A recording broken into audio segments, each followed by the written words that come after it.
Hey, Pastor Josh here. We are reading Leviticus chapter 15, verses 1 through 33, and this will have to be about one of the most awkward readings we will probably ever do, and we will do it. The main thing we need to see here is uncleanness. We have looked at the uncleanness that comes from skin diseases, the uncleanness, the ritually uncleanness that comes from a house that is full of mold or some sort of a garment that might have mold as well. We've also seen unclean things you shouldn't be eating. And now we're talking about unclean bodily discharges. And in particular, for both the male and the female, these discharges will be in the unmentionables, in the private areas of their body. And so these type of, whether they're normal or abnormal discharges, either one is going to make the person unclean. So let's go into our reading today.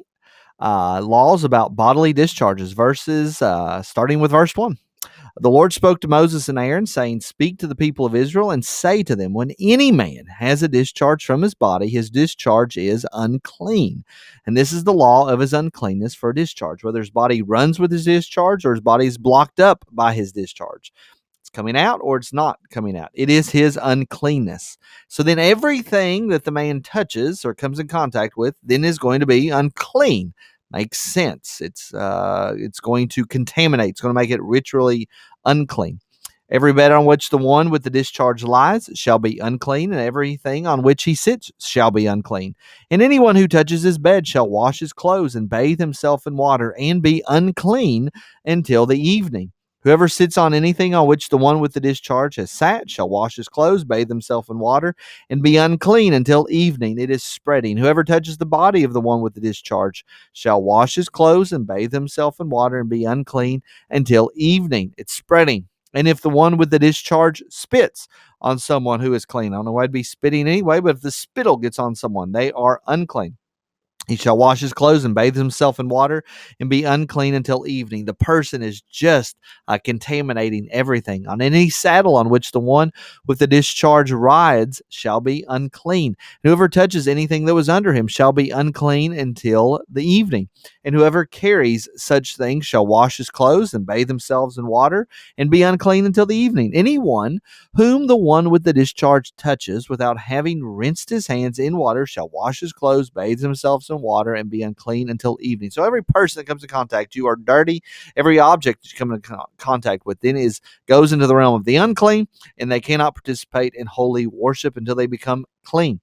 Verse 12, here's a command for them. Here's what they do. If an earthenware vessel that the one with the discharge touches shall be broken, and every vessel of wood shall be rinsed with water. Have this as a command for us to obey. Just the whole idea that sin is contaminating. It contaminates other things, and this is not normal discharge. And the earthenware vessel, the clay pot, must be broken, must be destroyed. How much more so our sin when it contaminates other things? We need to realize that there are things that we do that really crushes the people around us and crushes the projects that we're going about. Because you have sinned, perhaps that project will not come to fruition, will not come to completion, because you have made it unclean with the most unclean thing that we got, which is sin. Far worse than any of these discharges that we're talking about today. And when the one with the discharge is cleansed of his discharge, thankfully, there can be healing, there can be restoration. Then he shall count for himself 7 days, 7 being that number of completion. It is a complete week for his cleansing, and wash his clothes, and he shall bathe his water in fresh water and shall be clean. And on the 8th day, always like this, a mention of the 8th day. We're talking about the 8th day. If you think about it, you're supposed to start it whenever the day begins that you become clean. That's when you start counting. But the 8th day in our normal walking through is going to be the first day of the next week, right? So there's this whole idea of a new beginning. Even though this uncleanness has happened, now they can be clean and they can be engaged in temple worship. All of our sins can be washed away. It's ultimately washed away through death, burial, and resurrection of Jesus Christ.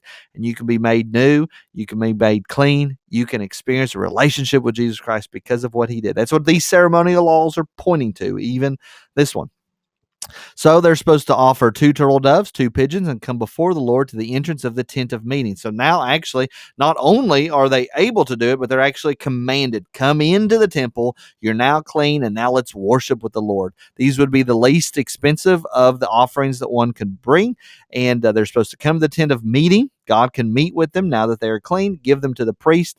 The priest shall use them, one for a sin offering. Remember, that's going to make the intentional uncleanness, that's going to offer it for that one. And then there's going to be this burnt offering, which is the foundational offering, which then the worshiper can worship the Lord. And the priest shall make atonement for him before the Lord for his discharge. So that was an abnormal discharge. This one would be a more normal discharge. If a man has an emission of semen, he shall bathe his whole body in water and be unclean until the evening. And every garment and every skin on which the semen comes shall be washed with water and be unclean until the evening. If a man lies with a woman, has an emission of semen, both of them shall bathe themselves in water and be unclean until evening. Of course, we're at the portion where life can be made right here. But they're saying that if it doesn't do what it's supposed to do, then that becomes unclean. Do you see the connection between this death and the life? Obviously, this would bring about life, brand new life. But if it happens that it doesn't do what it's supposed to do, then we are talking about something that's going to be ritually unclean.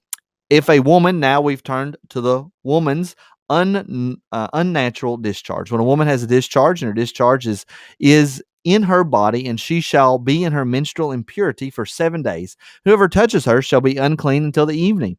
And everything on which she lies during her menstrual impurity shall be unclean. Everything also on which she sits shall be unclean. And whoever touches her bed shall wash her clothes, bathe himself in water, and be unclean until evening.